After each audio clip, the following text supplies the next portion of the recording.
na bino bonso bandeko balandi ya Congo Suisse Télévision na Mariana Tabu. Nazali le sengo mingi ya ko présenter bino émission na bino elengi ya Congo. Kaka ndenge ezalaka na elengi ya Congo to betaka masolo ya politique. Bana poto partout dans le monde ba ebolanda biso Congo Suisse Télévision. Lelo nazana papa Alain Make. Sango ya bana kala mukande na benga kaye. Donc lelo to beta ma sola politique kaka ndenge ezaka na elengi ya Congo. Alors avant na kota na vif ya sujet nanga, j'ai dit merci beaucoup à Eric le monstre, le réalisateur ya Congo Suisse Télévision Tala Kakayo. Merci beaucoup à mon président John Simao. Merci beaucoup alors à Gila Boula coordonnatrice. Merci à tout le monde. Bainos Banga Mariana. Na ba ope bolinga na bino ngate menga na bino mingi. Nambotika toujours scotché. Abonnez-vous massivement na Congo Suisse Télévision. Alors sans plus tarder na koyamba invité na ngai ya Pokwalelo. Bonjour messieurs Alain. Bonjour madame Mariana. Bonjour. Oui, ça va très bien madame. Kaka ndenge to beta masola politique na monsieur Alain Make kaka ndenge zalara lelo to moni lamuka basala qui marche na bango dernièrement parce que ba député na bango ebele bazala qui exclu bakata ki bango en tout cas lamuka sepela qui te basala qui marche na bango dernièrement par rapport à ça avis na yo ezanini au mona ki ndenge ni en tout cas. Oui, avis nangai na makambo ya lamuka, je parle pas tant que membre à lamuka parce que naza membre à lamuka te, mais tant que congolais averti na ko lobage lamuka sali procédure moko démocratique bazala ki na ba député o ba invalida ki bango et pas na cour constitutionnelle parce que ouais, la loi dit ceci. La CENI publie les résultats provisoires, mais c'est la Cour constitutionnelle qui donne les résultats définitifs. Procédure n'a pas valable, les requêtes n'a pas été niveau cour hasard examiné. Au moins que bazalaki na raison na bango cour a rozongi sa bango. Mais deux fois, ça me fait très mal na monaka bande ko na ngai ya lamuka na ndeko Martin Fayulu na niveau ya confusion o ye azanango. Yemoko en même temps au monde qui est président de la République, Yemoko en même temps à qui saisir cour constitutionnel, tozoye bate et l'oronini oyako sala. À sa position moko pombo, ça dit atika ko mema ba imboka na ba désordre na ba distraction ezanga tino ko mema ba Congolais beli bosote. Yango wana na lobby ke bandeko bazana kata la muka misusu si ba comprendre que et si ka o vérité zali yango moni bandeko na ngai la muka ba keko se référer na cour constitutionnelle pour bazwa e yano ya malamu kuna. Voilà en tout cas ba keko se référer na cour constitutionnelle ba sali marche na bango kaka ndenge zalaka bandeko la muka en tout cas ba tika la simate na mrambo marche. Mais en parlant un peu de Mike Mukeba yepe mikolo aza vraiment à la une na Kinshasa parce que to uto mona dernièrement on a ba info sur monsieur Alain. Moi, monsieur Mike Mukeba a violé une certaine fille il y a 13 ans. Mais na surprise Karaboye, il était innocent. Moi, na koseki et tout. Moi, si na écoute les kits na ba télé, ba média pour à démentir yango. Par rapport à ça, na ba kondi oh vraiment bon salama bongo. Ce qui peut vraiment être solo. Yo moni ondeni. En fait, madame na royebi saelo romoro boye. Je n'ayebi ba kombo ya ba parents ya bano basali acte wana te mais eloko na koyiko loba nayebi affaire ya la fille ya 13 ans où yazaki violé na un groupe ya ba mineur pe kara na bato ya âge nae. Maman on doit comprendre une chose que mboke tambola nde na mibeko mboke tambola na ba humeur na bisote mboke tambola te na mai o bisoto ko kanisa. Lokola nazali papa moboti nayebi pasi nyo esali baboti ya mwana ya mwasi azalaki violé mais naza selon information naza nango bano bazalaki o ba violaki baza libéré soki bazali libéré c'est parce que mibeko ya mboka moto esali ke bana wana na ajo baza nango wana bakoki kokota prison te c'est-à-dire na justice balobi ke bana wana ba agir sous bazana maturité te bazana conscience te ça dit bazana discernement te yango wana moni na âge na bango yango l'état na mibeko batangi yango moni ba libérer bana wana mais kolobake e ina bato oyo basali trafic d'influence na makambo wana po aza député to aza ministre nini bo e imamba lokuta même mokonzo ya biso ya mboka Félix Antoine Tshisekedi azali likola mibeko te aipe na se ya mibeko mais koloba te mboka kotambola niamuni ni vraiment n'a confiance à justice nanga ya mboka. Je pense que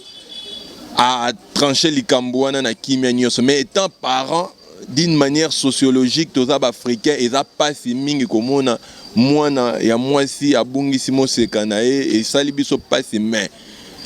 lokola toyi batami beko toza obligé à s'incliner devant des décisions de justice. Voilà, donc toza obligé à s'incliner, en tout cas ceux qui justice à lobby, toza obligé toyoka to salela oh justice à trancher en tout cas, mais toza mon appelle mutu zo kota mingi entre IDPS na bato ya PPRD. Tout le monde a qui dernièrement awa IDPS na PPRD mutu na triomphal bandeko balandinga na zalaki wana mutu akindoki ba beti ba masasi ba buni tout ça, malgré toza capable de ba image te poto ngeto betama, mais c'était vraiment grave. Et là, on est le cas entre PPRD et IDPS parce qu'on n'arrive pas à comprendre qu'est-ce qui se passe, monsieur Alain. En fait, maman, na loba qui a un peu, et ça, comportement moko boy, tokoye ko kumisate. Parce que mboka oyo déjà violence, ba koufi et belé. On n'a pas encore ce temps-là, tout qui na maramonio sur la violence, mais sauf que revendication bande quoi IDPS c'est là qui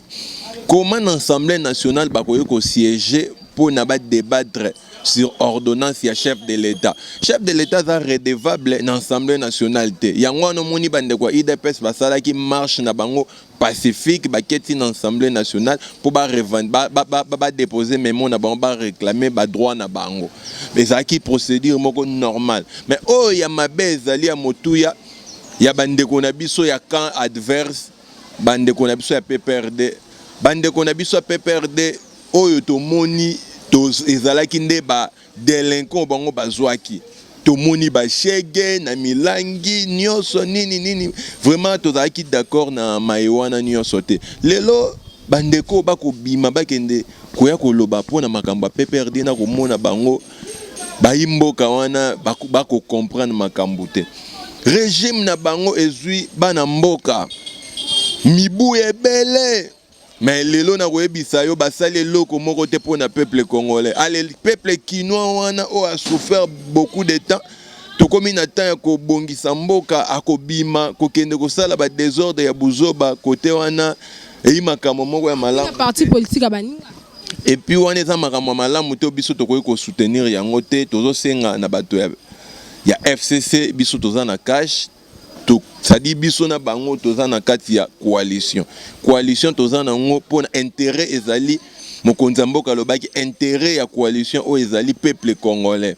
place o intérêt peuple congolais zaite ngai pe na koyokana na moto wana te yango wana moni to déplorer ka wana bitumba nyonso elekaki mbala suka e bandela malisusu te mama. Voilà en tout cas mbala suka e bandela malisusu te parce que za malamu te po ete tozomona ba parti politique eza wana pona ko vandisa masolo ya mboka monsieur Alain mais ba parti politique comme ko ça ba désordre tout ça en tout cas ce n'est pas bien mboka na biso vraiment tozoluka kaka kimia ekota na mboka mais en parlant de culte émunique ezo salama le 23 juin kana mingi te awa na stade de Martyr parce que tout le monde est organisé na bandeko na biso balanga nzembo ba o bayembaki nzembo ya Congo uni comme ba Mike Kalambai tout ça par rapport à culte wana est-ce que tu trouves que c'est vraiment nécessaire que tout ça là-bas culte parce que na ba tombé à régime il y a président Kabila et ça l'a rappelé déjà to sambela rappelé pour na bamboka yango mais tout le monde est sous organiser yango à tout moment ba culte na stade de Martyr pour ça yo trouver en ndengeni. En fait maman le quoi to ina démocratie nga en tant que démocrate nazo respecter point de vue na bango na rassemblement na bango ba kosala po basambela po na mokonzi mboka mais nga na koyebisa o mama ba priorité mboka na biso eza nango maewana nyonso ba prière wana esi esalami mingi po peuple congolais sasambeli mingi po na bakonzi pe po na basambeli mingi po na mboka na ye na koyebisa o mama mboka na biso so ele ezokende liboso te ezali makambo ya prière te ezimambo ya bondoki te mboka na biso soki eke liboso te c'est parce que mauvaise foi ya ba autorité o balekaki ezalaki mboka ekotongama na musala mboka ekotongama na losambo te mama des fois bazomema biso na confusion okokuta baye ba travaillera mingi koleka kosambela losambo eza mokolo ya dimanche mama okomona du lundi à dimanche prière pe kilt tango heure nini okokuta ba kilt wana ezobanda oka 8h à 12h 12h à 17h seke bolingi bato basala te vraiment côté wana naza d'accord na basali ya nzambe te bameka ko te ya bandimi na bango ke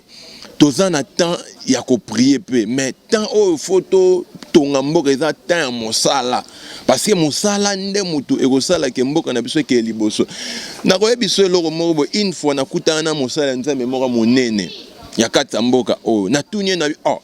mais ozalaki na Espagne natali ba image na yo namoni osali kilt 1 heure du temps pourquoi osali 1 heure du temps mais awa osalaka 4 heures du temps ayebisinga bi nde naza boye pourquoi nasali 1 heure parce que mboka oyo soko ye awa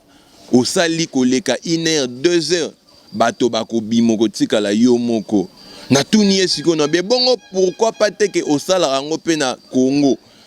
ayebisinga bi toteyaka selon système ndenge tokuteli population c'est à ce moment là na comprendre que bazo manipuler population mama comment yo koyo kozwa moto temps de 12h si 17h to de 12h à 14h mama ata na classe R to banda kotanga ezalaka toujours na pause batiaka pause pona ni parce que soki moto à 8 ans mingi ya koyoka yo pendant plus de 3 heures du temps 2 heures du temps akokoma fatigué mais mususu yo koloba ako comprendre yango malamu te yango no mona ka basalaka toujours bozui cours moko bozui moi pause na kosenga na ba pasteur na biso ya Congo bazana musala mingi ya kosala nazo respecter point de vue na bango na maena bango nyoso basalaka mais na koyebisa bango batika ko mema population na désordre parce que Congo ko tongama na ba prière te Congo ko tongama na musala parce que nzambe ayebi posa ba congolais to leli des années to leli ba continuer ko mema biso na distraction te mama nga na obenga ngo ma ebele ko sama na mboka mso da distraction okokuta lelo na secteur ya ba église avenue moko ezangaka 3-4 églises te mama na koyeba te soki basambelaka nani biso nyonso toyiba chrétien nga pe ona koloba na chrétien mais nasalaka part des choses il y a un temps pour travailler il y a un temps pour prier maman est-ce que ça faut ba congolais parce que ba konzambo kana biso ndé normalement il faut batonga ba grande société batonga ba itando o ba congolais ba koya pona kosala musala siko na mboka na biso musala ezate donc ba préférer ba se référer na ba église ba sambela nzambe po eta sunga bango bazwa musala monsieur ala na koyebisa yo loko moko système éducatif ya Congo et mabe moto akendaka kotanga te kaka po akende kosala epa ya moto tu peux créer ton propre entreprise ba petite et moyenne entreprise ezali mama kokanisaka kaka te soki moto atangi kelasi il faut akende kosala kaka quelque part non mais le mal c'est quoi peuple congolais toana eza na culture na biso te ya ko créer emploi yo moko oh na romona lelo otambola beto kendaka ba place musuna romona mama moko salo be salon mais na salon na engagé ba jeune fille baso travailler ba sala suki c'est déjà à créer déjà emploi 30 juin nyonso na mboka na biso Congo tozaka pe na marche na biso moko ya biso pona kokanisa le 30 juin 1960 oh tozwaki lipanda mais siko batu ya lamuka bazo organiser marche na bango au moins te ke mbutu ekota na mboka to koma désordre ekota monsieur Alain Maki. En fait maman marche ezali constitutionnelle bandeko lamuka baza libre ya ko sala procédure na bango ndenge longo bani po ba sala marche na bango mais eloko na ko yebisa bandeko mingi ya lamuka ba marche esito sali ebele emema nango pe mboka liboso te nous na moment o toza na temps ya ko construire mboka to construire mboka na musala na ba marche te mama des fois na ko mona ba revendication na bango na omona ngo eza na nzela te parce que lelo alternance oyo na biso na bango to lukaki yango yo mais lokola kaka elongia muto bango balingaki oyo ya groupe o bango balingaki o bakenda ko sala niamu na fondation ya Kofi Annan kuna ba fonder loko moko boye po bacha ndeko Fayulu azala na tête lokola esimba ki te peuple telemelaki complicité wana bandeko oyo bayebaki baintérêt na bango ezali na kata makambo wana bango wana nde baosala bakampagne wana nyonso. Oh nini boy, oh nani mutaza na sima boy, songolo mpaka laza boy, mama na koyebisa o nyonso wana eilokuta. Et il okuta Congo a besoin de développement. Nous avons temps wana lisu ya distraction ya pamba pamba te. Président Félix Tshisekedi alobaki mboka oyo eza sous na temps ya distraction te eza na temps ya travail. Parce que mboka oyo euti na pasi boale. Mais lelo mboka oyo il faut etongama. Po etongama ezo senga ka te totika mokonzi mboka ye moko. Il faut ngai na yo. Biso nyonso to sangana to za la force po to tonga mboka oyo parce que na lycée moko balobaka musapi moko esokola gelongité il faut le boko mobimba le boko eza population congolaise nde aza ko accompagner mokonzi ya mboka na vision na ye na programme na ye ya komema mboka liboso yango wana mama question ringana ko répondre bon. Voilà en tout cas tozo kende malembe poto koma na suka ya émission na biso ya mokolo ya lelo mais to moni ba individu moko boye bisika moko boye balobi ete fo bakabola mboka ya Katanga bakabola yango soit disant et comme deux parties par rapport à ça parce que toza biso soza mboka moko Congo eza mboka moko Mbuji Mai Kisangani tout ça Goma partout ezaka mboka moko mais ce que ba o bazoya na ba idée que ba kabola mboka Katanga comme mi balé ba ya na idée ba biso richesse tonde ni monsieur Alemaki mama na webisa yo mboka ya Congo ekokabwana te parce que e mboka o lelo ezana président de la République élu et ina moto azui bokonzi na force tende bande comme subazwaka azui bokonzi na voie moko légal na voie moko démocratique na koyebisa yo moto nyonso ai libre ya ko sala makanisi ya ye mais makanisi na ye nde esimba mibeko ya mboka te parce que ina makanisi mususu soko bimisi yango okozala frapper na justice congolaise parce que mibeko na biso ya mboka eboyi makayema ewana moto nyonso ana be tension ko kabola mboka to kozwa parti moko aza frapper na haute trahison soko oza frapper na haute trahison ozali condamné à vie na omo bimbo ko passer ngo na boloko na kosenga na bandeko wana bazana ba idée ya bozoba wana ba meka ko bomba makanisi na bango wana parce que tant oyo toza na ngolelo toza na temps ya buzoba te toza na temps ya kobongisa ne mboka to bongisa kolo na biso ekende liboso bozoba wana tozaki nango distraction na tozaki nango totika yango mama na koloba ngo butu moi Congolais atika bozoba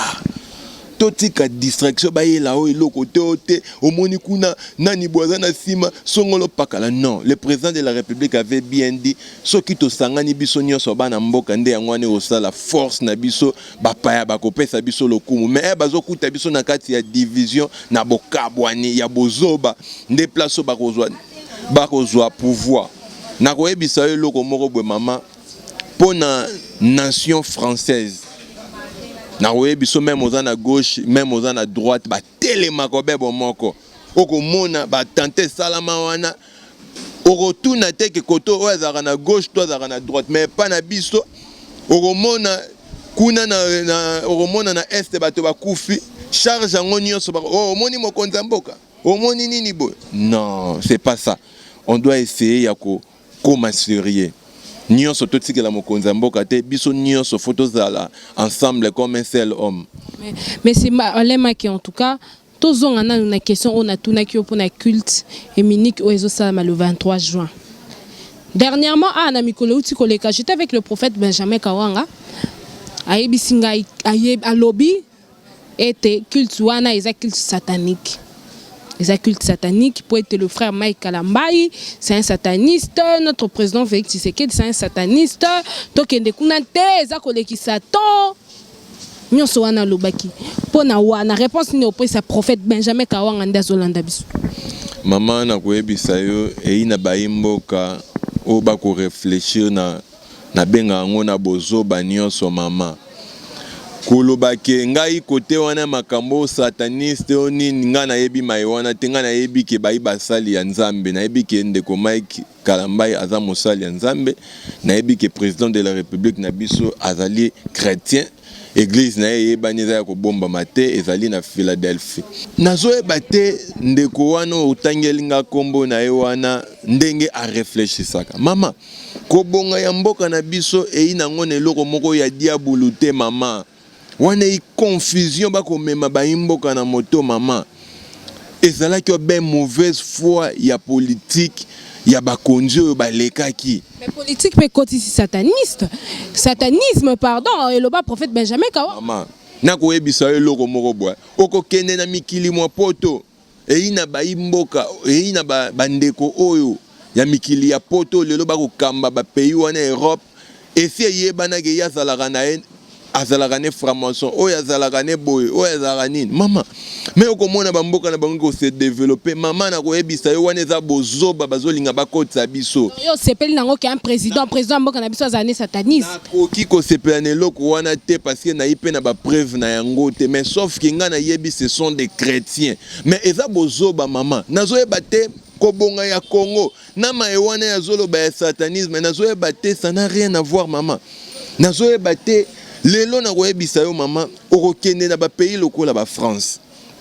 nde bato balobaka eza mboka ya batakisi boye ba homosexuel ni mais ba mboko ekokende liboso pour nani parce que ils ont compris que on doit travailler dur pour notre pays c'est ça qui nous manquait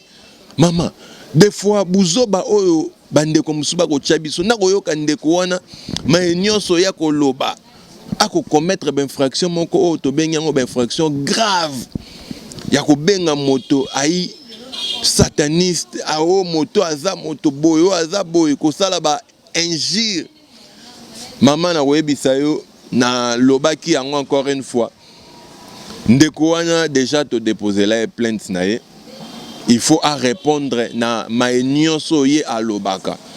ngai te moto na koka ngai mais eza justice ako convoquer ye basambisa na maenyoso ya lobaki na ndenge yo ya fingaka bakonzi ya mboka.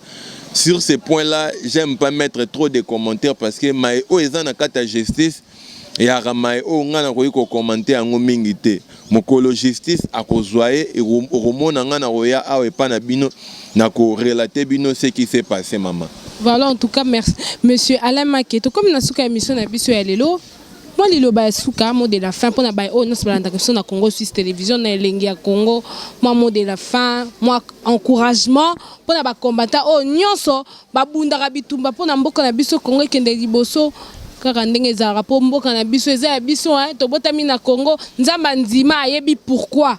Moi mot de la fin pour te clôturer émission na biso elengi ya Congo. Au moment de la fin, on a un peuple congolais nyonso bandeko nyonso baza na poto par-ci par au baza partout dans le monde. Na koyebisa bango juste que population congolaise totika distraction. Bandeko na ngai o bazwami na poto boyebi lelo développement ya bamboko bozwami ndenge développement nango esalama. Okomona boza na poto boko travailler dire mais lelo boyaka na Kinshasa awa bato bako benga bino ba grand prêtre mais yo moko bena motemo yebi kende na zabwe bato bako benga nga grand prêtre so ba yebi ndenge ngai na travaillaka na poto mais bango balingi ko travailler te bandeko na biso misu balingi ko travailler te yango no moni to benga bino be ba grand prêtre bino boza censé ya côté ya bandeko na biso pona lelo olia il faut ko travailler dire il faut totika il faut que réflexion wana otozara nango ya chancelo ko pamba okoliande na motuki na yo yango na osenga bandeko ya poto botika bilanda landa et puis botika biyoka yoka comment mutu moko koleka na netando ikia koloba nini ke kobonga ya Congo e yimaka mwanzambe mais aussi longtemps yo place yo zali mboka wana eleki Congo na développement ba basambela Robert Mokie ba salaka de lundi à vendredi, dimanche au monde a permis, mais dimanche et samedi a permis, mais dimanche il faut aller dans l'église. Mais nako kamwa bayeba koloba ki ote kobonga mboko yo eza losambo eza nini bondeko eza confusion totale totika bozoba wana tozwa pena motu na biso to memango na réflexion kobonga ya mboka o ezali biso nyonso bana mboka to simbana to travailler dur pour na mboka na biso ke liboso. Merci maman na tondi obotondi maman. Merci beaucoup en tout cas monsieur Alain Make. Ngai Mariana Tabu. Nazaki na sengo mingi ya koyamba lelo na plateau na ngai elengi ya Congo kaka ndenge to sola masolo. Talaka na Eric le monstre le réalisateur na sima caméra masolo elengi bobo zango suwa papa Congo Suisse Télévision. Donc to comme na suka émission na biso lelo, j'ai dit merci beaucoup à Eric monstre le réalisateur Mobali ya Mwindu, j'ai dit merci beaucoup à mon président John Sima bébé ya poto mama Nisha talaka bino nde quoi. En tout cas, merci beaucoup à vous. Merci beaucoup à Laura Gilab, la coordonnatrice. Merci beaucoup à tout le monde. Prophète Olivier Kitoa, pasteur Jean-Robert, pasteur Boss, pasteur Crispa, maman Monique, Nalela Bino Mingi, Banatou à la main de l'éternel, Bozarana Moutemananga en tout cas. Donc, à la prochaine na Congo Suisse Télévision. Abonnez-vous massivement. Ciao, ciao.